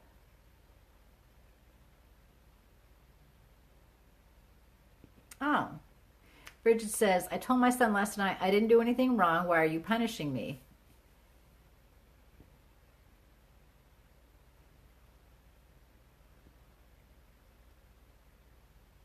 Okay, let's see. All right, let me see here. So I don't know. I don't understand that, Bridget. I think, Bridget, too, what you need with your son are really strong boundaries. And yes, he's your son. You need to take the label off and see him as a partner in your karmic cycle. But I think this is someone who has, in other lifetimes, been challenging, been difficult, taken advantage of you, who has not treated you well all the time. And, when someone comes as our child, I mean, that's the closest relationship we can have with someone is our child. And then with our mother, because there's that, they're the person who literally births us. And I think you have high expectations of what it is to be a parent and how your children interact with you, which is great. We all want that from our kids, but sometimes their behavior is completely different. And I've experienced that with my children from time to time. And you have to address the behavior that's happening rather than stay in that expectation of, oh, they'll change, oh, it'll get better. I think you don't have good boundaries with him, and that's why he treats you the way he does. So it might be hard to say no and to stand up to him, but I think that's what you need to do. It's what I had to do with one of my kids. So Carrie says, many of us have jobs we do for the light while sleeping. We astral travel. We don't remember. Do I have a job like that? At the moment, everybody has a job like that. I've noticed too, when I'm especially doing a lot of travel like that, I sleep really, really soundly. And I remember waking up this morning and it was like, and I could feel it. My spirit wasn't back in my body yet because I'm laying in bed, my eyes are closed, and I couldn't really move, but I could feel like my spirit coming back, like I had awakened before it came all the way back. So I must have been pretty far out there. So everybody has a job right now, and everybody's doing this. So yes, you have that job. It's not something we do every single night. I think lately we've been doing it more often than not. But we work on energy, we work with the grid, we work with other energies, we work with other beings. I mean, we do an amazing amount of work. If you want to remember what you've done, and you might be able to, sometimes you just don't, but you can set an intention to remember where you've gone and where you've been and what you've done. Sometimes it works, sometimes it doesn't. So Janet says, when will disclosure be announced? So I think by disclosure, you mean like the secret space program and aliens and all of that. It's actually being announced kind of slowly. The problem with something like that is the reality of that is so different from the reality we live in that I think most people would totally freak out. It's like I said earlier, it's like hearing about, like the child trafficking and the human trafficking and the child abuse and all of those things that are happening. The first time I heard about it, which was a few years ago, I I cried for days. I was just so heartbroken that this was happening in the world. I couldn't stop crying about it. And I'm a mother and a grandmother, and I just the thought of those poor children, and even the adults, the people who are sold around the world and trafficked, and then I found out about the organ harvesting, and that was even worse. So, it's something. It's not something that can go, ta-da, here it is, and deal with it. It's something that has to be introduced to the public, and I think it has to be introduced in stages, and that's happening. Pay really close attention to what President Trump said, and remember something. President Trump's uncle, John Trump, was a professor at MIT for 40 years. He was the man who reviewed Nikola Tesla's papers when he died. So there is nothing about the, free energy, all of Tesla's energy work, all the stuff that's going on that President Trump doesn't know about because his uncle talked to him about it. So there's a lot.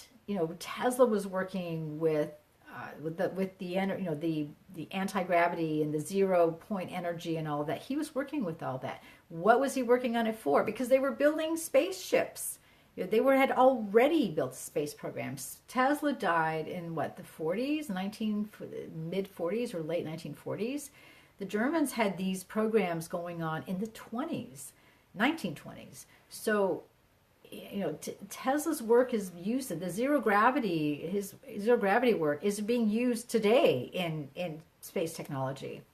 So, it has to be a process. They can't just announce it, because I think it would just freak people out completely. Like, people would go nuts. Giselle says, do you see me in a relationship soon? Man, a lot of relationship questions tonight. So here's what's happening with relationships too. It's like, you've done your healing work. You're kind of done with all the energy work that you've been working through. You're done with the, what I want to say, you're done with the work part of your life. So now you're ready to start having some fun and to cut loose and to not just to give, but to receive, and relationships are part of that. So I'm going to tell you, Giselle, what I told others on the show, and I do suggest that you listen to the recording when the live show's done, is start getting yourself in the mindset of having a relationship. I think one of the reasons you don't have one now is because, things change when you're in a relationship. So you've got another person in your life. You have to spend time with them. You have to make time for them. You have to, they have to be part of your life in some way. So I think you need to address that part of it, and also not look at it as how your life is different in a relationship, but not by what you lose or how it's, you kind of lose control, but by what you gain. Like, what do you want? How does it add value? Again, the value thing comes in. How does it add value to your life? So Paula says, what do you see me doing in the future for work? That's kind of a open-ended question. So I feel like whatever you do for work, you need to have some degree of autonomy. So you need to kind of be in control of what you do, be in control of your own time.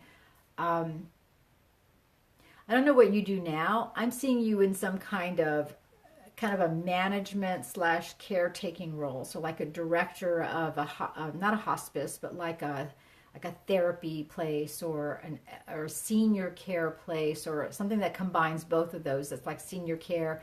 I think they call them, is it rehab? They call them rehab places. Not where you go to rehab for like drugs, overcoming drugs, but where you go like after you've had surgery and you need physical therapy and you need to stay somewhere for a few months to get better. So I see you in that kind of work. And not as just, like the person who works on the floor, but more in a like you're running the place, or you're a manager or something like that.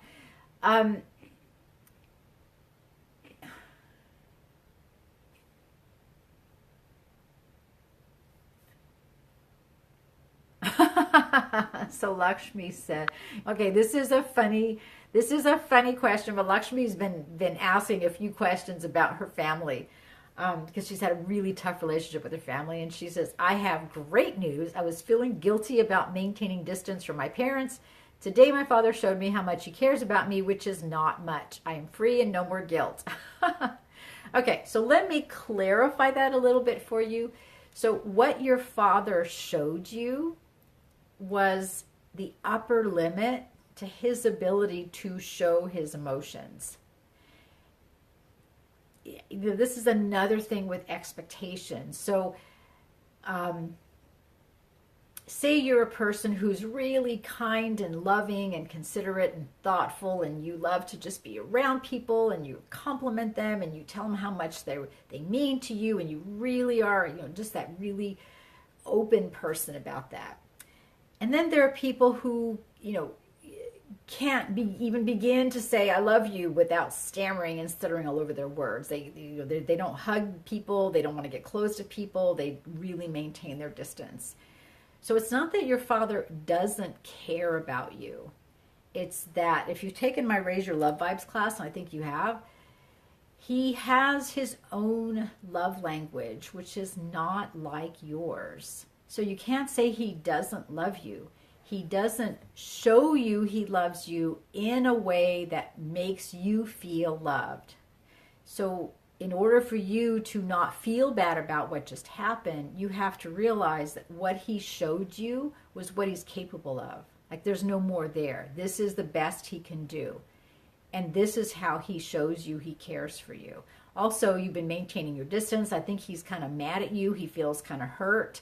He doesn't understand what you're doing because, again, he doesn't understand your emotional needs or where you come from emotionally. So he's just acting like a 2-year-old. He's throwing a little temper tantrum. I wouldn't read too much into that. And you don't have to feel guilty, but you do have to acknowledge how much people are capable of giving you versus what you want from them, because they're often, like, here's what you want from them, here's what they're capable of giving you, and then, in that gap, you're just angry. You need to reconcile yourself with the fact that, what he can show you as far as what he cares, how he cares, is far less than what you think is acceptable, but you have to accept it because that's all he's capable of. Okay, we're going to stay on for 5 more minutes. Shelley says, I just like to meet someone that's honest. Okay, so honesty becomes one of your non-negotiables. It has to be honesty. And you should only have like 4 or 5 non-negotiables. If you have a great, huge list, then you've got other problems. Christina says, me in a relationship. Why is it that relationships, especially romantic relationships, are the one thing that we think that we're not in control of? Same thing happens with money. That's like, a lot of other things we feel perfectly fine, perfectly in control of. When it comes to relationships and money, abundance, prosperity, we feel like we are completely out of control in those things when they're no different than anything else. So if you want a relationship, Christina, then you need to start, and again, I encourage you to listen to the show because I answered this question quite a few times. Start setting your intentions for one. Start deciding what you want in a relationship. Not only what you give to the other person, but also what you receive from the other person. That's the important part to get a balanced relationship. Latoya says, can you focus on what you want to manifest instead of how it manifests? Well, if you're focused on how it manifests, it's because you're kind of a backseat driver and you're not really sure it's going to happen. So you want to kind of control the process. So there's ways of deciding how it manifests without really interfering in the process. One of the ways is to, again, set your intention. So what do you want? So here's a way of looking at it. So if I said, Latoya, you just want $1 million and you have a choice on how you receive it. You can have $1 million bill, which I think they exist, but that would be ridiculous because nobody could cash it. You could get it, in hundreds, in 50s, in 20s, and 10s, and 5s, and 1s. And you have to tell me like what denomination you want the $100 you want it in. or you can get a check, or you can, get a wire transfer, or say you name 4 or 5 ways. But you also have to choose the person who delivers it to you. Well, do you care? No. I mean, does it matter if someone hands you a bag full of money or someone gives you a check or whatever, and who that person is? No, it doesn't matter. You wouldn't say, oh yeah, I want Kanye West, is only because he's been on Twitter lately. I want Kanye West to deliver it to me. Oh, Kanye's not available for 6 months. That's okay. I'll wait 6 months to get my $1 million because I want Kanye. No, you wouldn't say that. You'd say, hey, I'll meet you at the bank. And you can just wire it into my account. So I think, focusing on how it manifests is really a sign. And I'm going to say of a lack of trust, but it's really a lack of faith and a lack of belief. And, there comes a time when you just get to the point where you no longer have the luxury of fear, because having fear is a luxury. When you absolutely have to have something happen in that moment, you can't be afraid. You don't even think about being afraid. Why? Because you don't have the luxury of being afraid. You don't have time to be afraid. It needs to happen right now. So you need to see as, if I'm afraid, it's because somehow I'm separating the process and I'm engaging in the luxury of fear. I still feel like I've got time. I'm not in that crunch time where it's got to happen right now, and I'm not afraid at all. There's a great scene in one of my favorite movies, True Beverly Hills. I think it's kind of a cool movie. But one of the little girls, so the mother, I think, who's Shelley Long, is this Beverly Hills socialite, doesn't get her hands dirty, things like that, and ends up guiding this Girl Scout troop. And her daughter has gone across this log, and she's kind of stuck. And the mother, she's like, I don't know. And then she realizes, this is my daughter, and she's hurt. So she just marches out on that log, and, it's over this little ravine or this little creek, marches out, and she's telling her, I told you not to get out here. What are you doing not listening to me? And she picks her up and marches her back.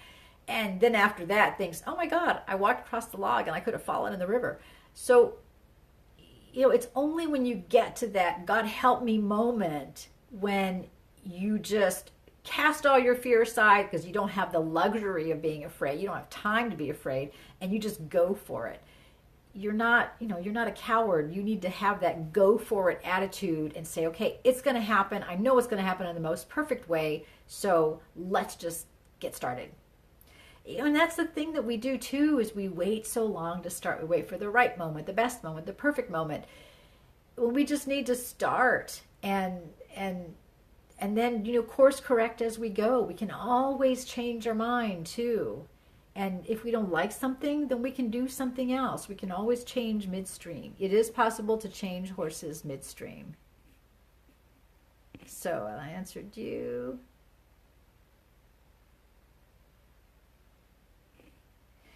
Janet says 350 for magnesium, 350 milligrams.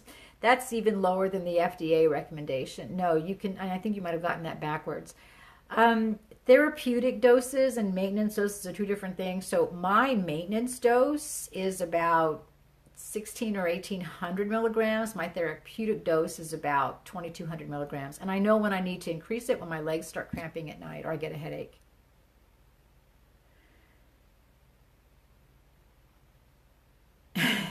So Aravayan says, last time I had a date with this guy I really like. It turned into all our fears being acted out, so we haven't spoken in a couple days. Or you have any insight? Well, I think you need to talk about it. Humor is a really good thing, and I think you need to have a candid discussion with, okay, this happened. What do you think about it? Here's what I think about it. What do you want to do next? I think this is an opportunity for both of you to come together and for you to get closure in a situation, but also to have this candid discussion with someone and say, wow, what just happened? Look at this, this was really weird. Did you feel that too? And let him have a say, like you talk together and make that decision together. Um, I think it's a better casual relationship than a romantic relationship. I feel like he's got some issues that really you don't want to be part of. Not that they're bad. Janet says Trump stopped chemtrails. Well, they've been spraying him around where I live.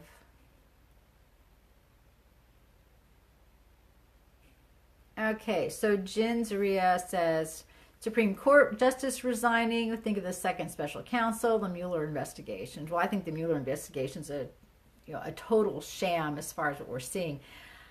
But I think there's more going on underneath, and I always have. First of all, because President Trump is a very smart man.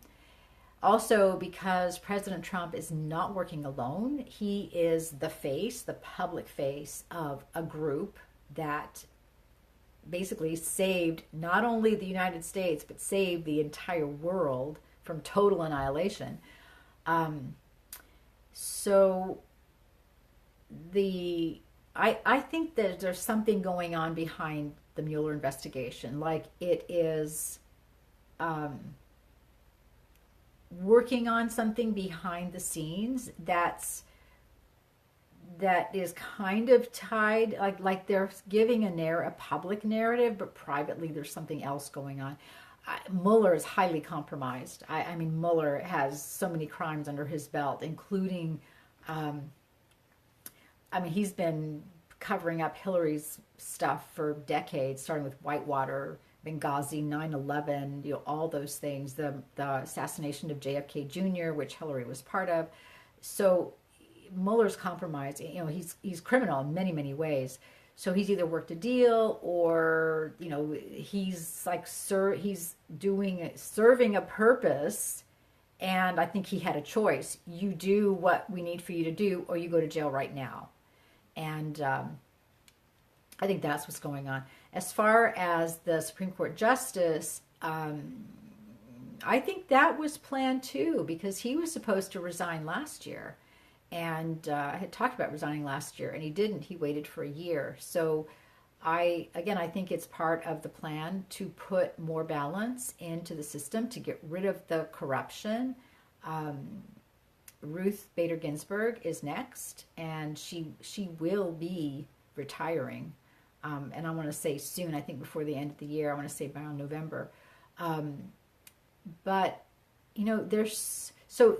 this is something that, then there's two things I want to talk about before we go. I just see that we've been on the thing for together for 90 minutes here. So there's two things I want to talk about. One is what happens to you energetically and why you've been feeling so weird lately. So when we're seeing all these changes and we're seeing, this massive integration. So in order for this to collapse, it needs to be in a very dense light field. That's what's going to make this collapse, is this vast amount of light that is so light and so bright and such a high frequency that it just zaps it, kind of like a laser. So imagine shooting a laser at this thing. It just go poof, like a directed energy weapon or something. It would just literally just disintegrate. So that's what's going to happen to this. From the presence of a vast amount of light, it's just going to disappear. But what happens is, as we are, again, this whole mass movement, this whole awakening that's expanding so exponentially, every time there's another movement of light, what happens is we get a massive download. And then, we get the light. So there's three parts to the process. There's receiving the light, there's aligning with the frequency that we can align with, and then there's integrating the energy. So those three parts of the process, the aligning, the integration, the receiving, the aligning with, and then the integration, those things happen after the dump. So we get this massive dump of energy. And then it's like, like drinking from a fire hose. And then we have to align with what we can and integrate it afterwards, which is why you get what I've called energy hangovers. So I think we can expect energy hangovers for the next couple of days, because these last 2 days have had, tons of big energy downloads. But what you're finding too is there's so many people calling for the light and actually opening up to receiving higher frequencies and more energy, that the amount of light we're receiving is far more than we've ever received before. And there are more people now who can actually receive the light. So we aren't the only ones receiving and trying to align with everything. The people who are also working with us, maybe not at the same level, but they're receiving the light too. So it's starting to balance. And one of the things we do, and I talked about energy balancing a couple of weeks ago, is we balance the energy. So we take in a lot of the extra and we try and balance it out and distribute it and, send. That's why I always say shine on, because as you shine on, you're literally sending energy out around the world to people everywhere. And that's what we need. So we're all working in this together, though there are millions and millions of people around the world. And for those of you who follow Q, there's like Q posts up, there's some new Q stuff. Q is this group, and there are people who've been debunking Q and saying Q is a LARP, a live action role play. It's fake. I don't think so. I think if it was fake, it would have come out before now that it was fake. And even if it is fake, and again I don't think it is, the one thing that Q has done that has astounded me is united people, again, not just in the US, but united people around the world and created the movement, the anti-migration movement in Italy, the movement in Hungary, the anti-migration movement in Poland, the national sovereignty. That's all Q stuff. That's all pro-Trump. That's what President Trump and his team are doing around the world. They're moving us away from that sucking in, literally this massive sucking into the globalist machine, and reestablishing national sovereignty, energetic sovereignty, free thinking, freedom of speech, and everything. That's what's happening. So this is what we're part of, is all the energy that's being received, because people are waking up. Well, they're waking up because of things like Q going, wait a minute, I don't want this, and moving into a whole new frequency and a whole new vibration. So, and the Supreme Court justice resigning, that means that President Trump gets to pick another Supreme Court justice. Oh, Christine says, what's Doreen Virtue doing? So I don't know. I've never really been a big fan of Doreen Virtue, but I remember seeing about 6 to 8 months ago where she's stopped doing her angel readings. She stopped working for Hay House in that capacity. She has joined the Catholics and now is like a Catholic. She prays with the rosary, and I thought it was kind of strange when it happened. I thought it was a joke at first, but it's not. So I don't know what's going on with her. I don't think Hay House is very happy with her because she was their big money maker. I guess I kind of lost any kind of shred of connection I had with her, which wasn't much because, like I said, I've never really liked her. When she was married and then she got divorced, and she actually lied about her divorce, and she lied about everything about her marriage. And I know somebody who knows her quite well personally, and found out that her husband, I think, divorced her, and she was paying him something like $35,000 a month in alimony. It was this huge amount of money. So there's some integrity issues with Doreen. I mean, she's doing what she's doing, but yeah, she has totally moved away from everything she's done. So angels, spirituality, all of that, as far as she's concerned, that's the work of the devil. And now she's over there being a Catholic. Okay, bloom before you go. What's needed to look at before I move on? I've set my intentions. Okay, so part of bloom before you go is to set your intentions, and then you have to live your life every day. You have to just do your everyday things. So don't look at it as, okay, I set my intentions, is it coming? Is it coming? Is it coming? You just have to do, set your intentions and then just kind of live your life, and do the things. So don't wait to do the things well, when I move, I'll do this, and when I move, I'll do that. Don't do that. Just do the things now that you would be doing later, after you move. I think it's coming. I think part of the problem is that the place where you're going isn't quite ready for you energetically, and that's more of an earth grade issue. I'm seeing around August. So August is what, 2 months? Not quite 2 months, 6 weeks. But stay focused on the move and the new place, but also do the things. Don't think, okay, I can't get involved in this and I can't do that. Just do it.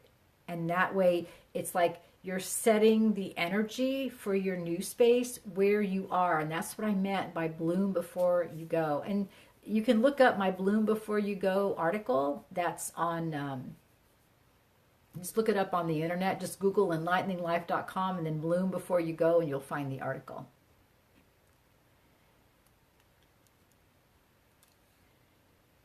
Oh, Laura says, I went to Guatemala. My stomach's been funky ever since. Yes, you need to do a parasite detox. So parasite, the best thing for parasite is diatomaceous earth. And that is, oh, look, I can make a comment. So diatomaceous, you can get it just about anywhere. I get mine at D-I-A-T-O-M. Hang on, I'm trying to spell he. D-I-A-T-O-M-A-C-E-O-U-S. It's hard to type with one finger. In the air. Okay, diatomaceous earth.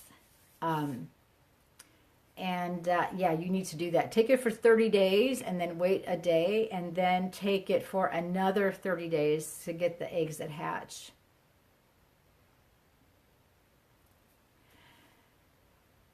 Oh, Kathy, you're right. So a friend's daughter abused me, not the first time. That's it. Time to block the whole family. If my friend thinks that's okay, he's a friend. I don't think he thinks it's okay as much as I don't think he understands how to confront the daughter. I think she just, is kind of bratty anyway. So yeah, that's a sign for you that you don't want that kind of energy in your life. And it's not about, I'm going to end the relationship because she was mean to me or whatever. She was rude or inconsiderate. It's more like, okay, that's incompatible with my energy boundaries. But you need to make sure, Kathy, that you're not lowering your boundaries for some people. So your boundaries are your boundaries, and they're the same for everybody. And it has to be family, friends, close friends, acquaintances, people you work with. Your boundaries have to be your boundaries. They're standard across the board, and they deal with everybody. So,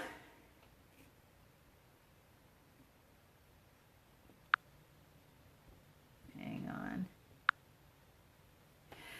Okay, Patty says, I feel like I'm closing karmic cycles. I'm blooming. I made my claims. I'm ready, but it seems like the selling my house and move are not here yet, or my partner. Any insights? Okay, so if you're selling your house and you're moving, you're not going to want a partner because, that's, you believe that, if you do that, then you should wait till you get to your new place to have a partner. As far as selling your house, I think there's a little bit more energy that's connecting you to your house. But I also feel, Patty, you're paying too much attention to the time and you're worried that it's not going to happen. So everything today is about timing, divine timing, the flow. So think about the flow of your move. So when you're thinking about the flow, where do you go, oh no, what if that happens? Or, gee, I'm not ready for this. Because I think there are some things that you're not ready for yet. And that's what's blocking the sale of the house. You just need to figure out where on the flow that is. And, when you get worried about, oh, it's not happening, think, okay, I know it's going to happen in the best and most perfect way and at the best and most perfect time. Done. And stop worrying about it. Worrying about it like that, when we worry about things like that, what we're really telling is, I don't think it's going to happen. And I'm getting really concerned because it's been another day and it hasn't happened, so it's not ever going to happen. You can't think that way because then you just block your own flow.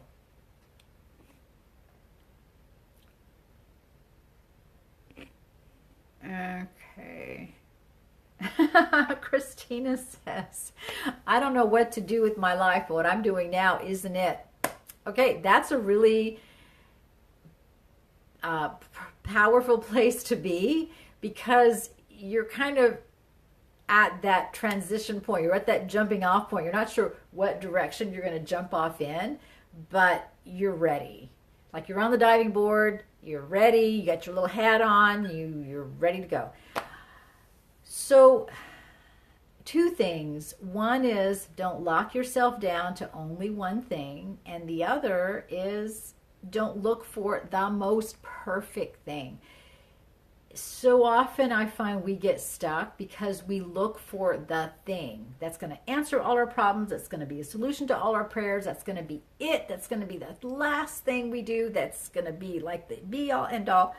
And we put so much expectation on that one thing that it never happens. Because why? Well, it's like if you go into Zillow and you look for a house and you put in all these criteria, and then the search thing comes up, no results match your criteria. Try choosing fewer criteria. So, when we look for something, we want something to happen, and then we go, okay, it's got to be the best and the most perfect and the most wonderful and this and this and this. And we pile all these things on top of it, and then nothing happens. Well, because sometimes this choice leads you to the next choice, and then the next choice leads you to the next choice. So all you have to worry about is that first choice. And don't think, oh, I've got to choose, whatever I choose, it has to be the perfect job, so I never have to look for another job. Well, that's not going to happen. You're going to have lots of jobs. You're going to have lots of other things you do with your life. So just focus on that next step. And then try something. And if it doesn't work, great. You know it doesn't work. You know what you don't like. If it works, great. Then you're on to step 2.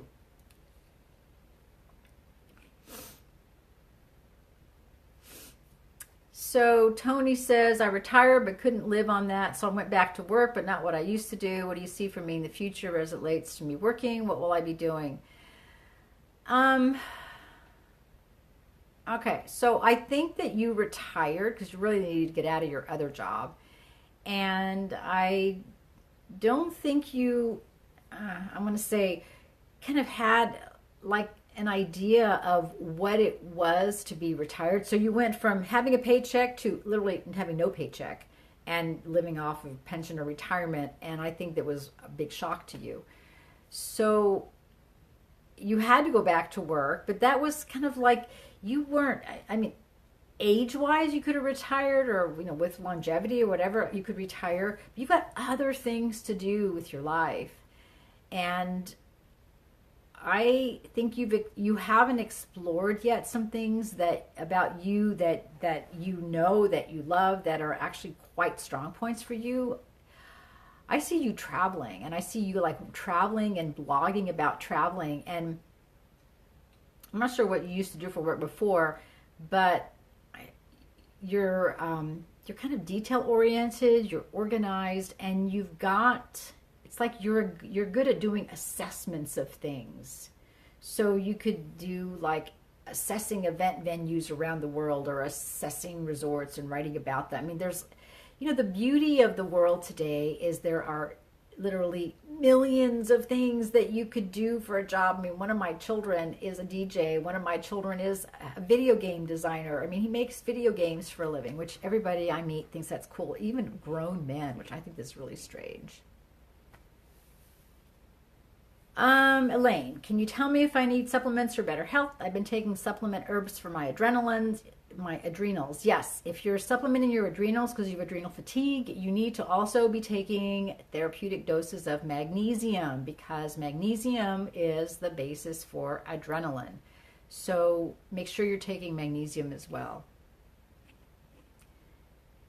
Okay, Cindy says, any messages for me? I really don't answer questions like that.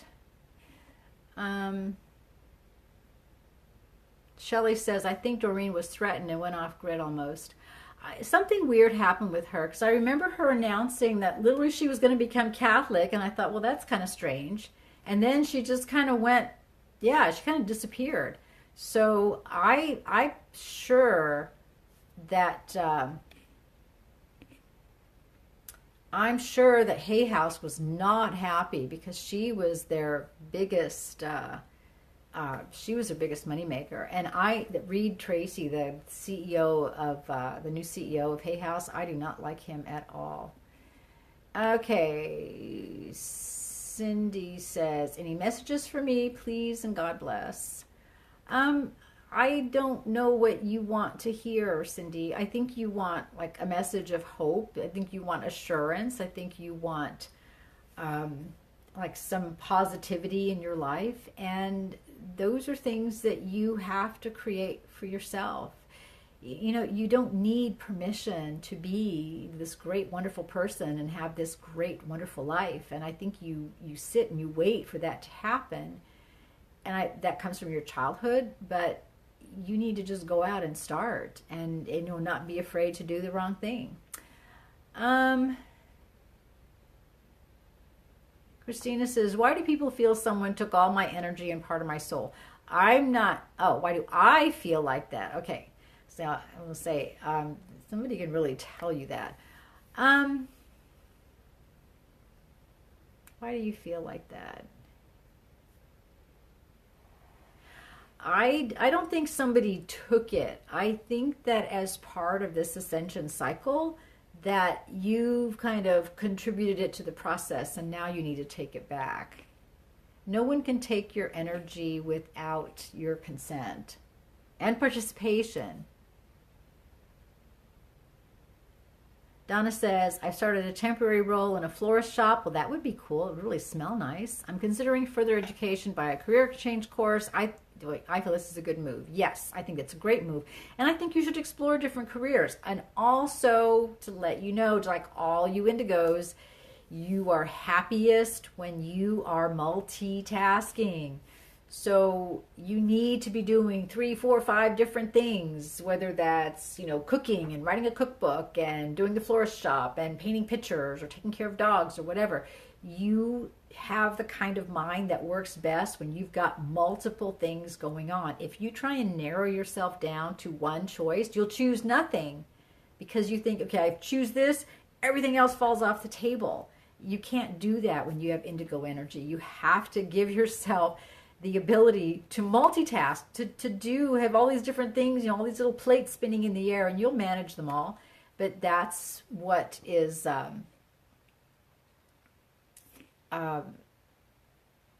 Carrie says, yes, thank you for sharing that.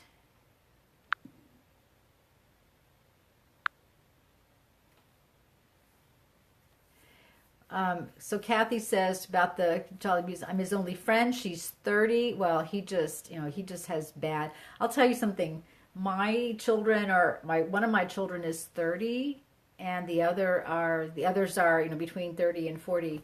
And my children would never speak to me that way. Number one, I have strong boundaries and I would never allow it, but I never allowed it. Even when they were little. I mean, I would never have allowed my children to treat me that way. And you know, my children were raised, you know, to be respectful and considerate and thoughtful and to say please and thank you and to respect me. I also respected them. But, you know, I was the parent and they were the children and I was in charge and they were not. So, yeah, this is the boundary issue with him, not your problem. And, you know, don't feel sorry for him. He created this mess. He needs to fix it. He needs to stand up to that girl because she's just a brat. Okay. Patty says, I think it's at night or some weekends when I sabotage myself, as you said. I'll start working on that now. Good for you. You know, sometimes you just need to go to bed and just go to sleep and let the day end and start over in the morning. Tony says, I was a nurse that had a job as a director in a hospital. Okay, that's why I see that. Kathy says, do you think she might be part of the Illuminati? Doreen? I honestly, I mean, I don't want to talk badly about another because I've never liked Doreen. There's just something about her energy that I just never liked. And this is even back when she first started, like back in the 90s. I will say this, I've known a lot of her students. All the students of hers that I have known that have been part of her angel therapy program have been horrible people. All the ones that I have met anyway.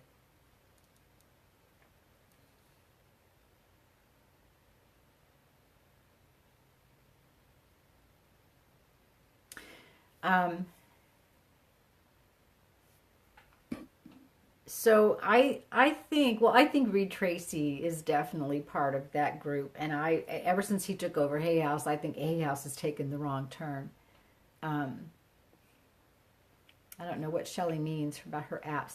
Okay, it is almost 11 here, so it's been almost 2 hours. I can't believe it's been 2 hours we've been on this thing. I only planned to do like a little over an hour. So I always know when I get online with you like this that there's a part, a pretty big part of this where we're all doing energy work together, which is why like 30 minutes sometimes just goes missing for me. Like I'll look at the clock and it'll be like, like 10, look at the clock again, it'll be a quarter to 11. So, there's time missing, but it's because we're working on stuff together. That's why I had this. We also are in the last week of June. The first is on Sunday. Yeah, Sunday is July 1st. And that's, of course, Independence Day week for us here in the United States, where we celebrate our independence. So it's going to be an interesting couple weeks. And we'll have the July energy report out this weekend. If you're interested in soul wound healing, I'm putting up the last little bits of it, so that will be ready. I'm offering it as an 8-week program this time. I'm offering the expanded version and a certification. So I am offering to certify you in this, where you can use this in your own practices. And it's funny because I just had the thought. So you can't do you can, because if you're an animal communicator, you can actually communicate with animals. So this process will actually work with animals as well, because animals have soul wounds too. They get beaten and abused and killed, and terrible things happen to them, and they come back with soul wounds that they have to work out, and that they work out with you.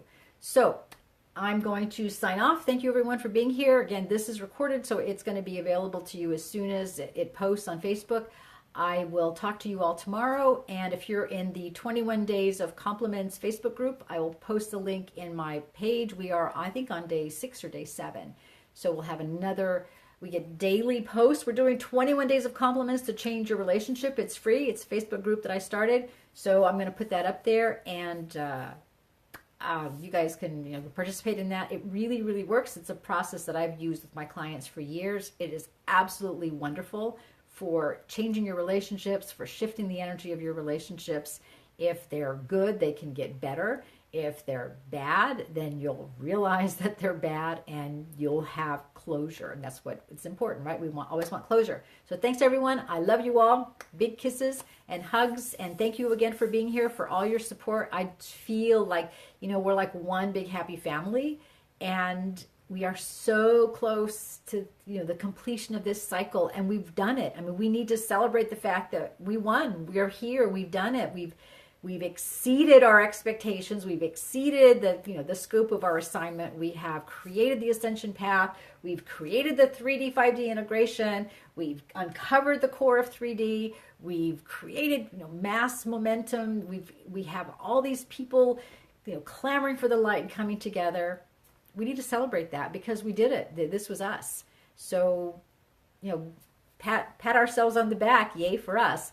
And I think next month's going to be a great month, because we've done this, and now we can kind of leave the caring part, the work part of our work kind of behind us, so that we're not like right there. It's kind of like what happened. So I saw my little granddaughter Nora, who's 2, a couple weeks ago, and last time I saw her, she was just a baby. And I remember one day I was there. I had gone to see them for Christmas a year ago, and my daughter has like 12 children, so there were tons of kids, and everybody wants something, and Nora was crying because she wanted breakfast. So my daughter's like, I said, look, give me the baby, you fix the breakfast for the other kids, I'll take the baby, I'll take her food, and I'll go over here and feed her. So I, how you sit him in your lap, and the little baby I opened the little mouths and you put the spoon in because she was hungry. So I fed her food, and she was all happy. This time I went to see my daughter Norris too.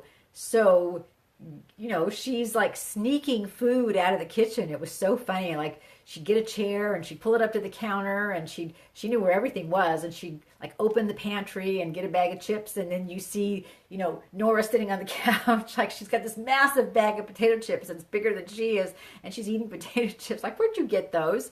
So, it's like we've gone from having the baby we have to feed every, few hours, and we have to like hold them and literally physically feed them, to the baby that can, climb up on a chair and get chips out of the pantry for herself. So we have to look at, we have taken this process and created, self-sufficiency and self-awareness and confidence in these people, so we can kind of let go of the reins a little bit and maybe put this car in cruise and, start thinking about what else we want in our lives besides, we don't have to be sitting on top of them. We don't have to babysit these energies anymore. We can kind of let go and start exploring our own lives again and what that means to us. So thanks, everybody, and I will see you next time. Have a great week. And, of course, you can always catch up with me on Facebook. I'll be here every day.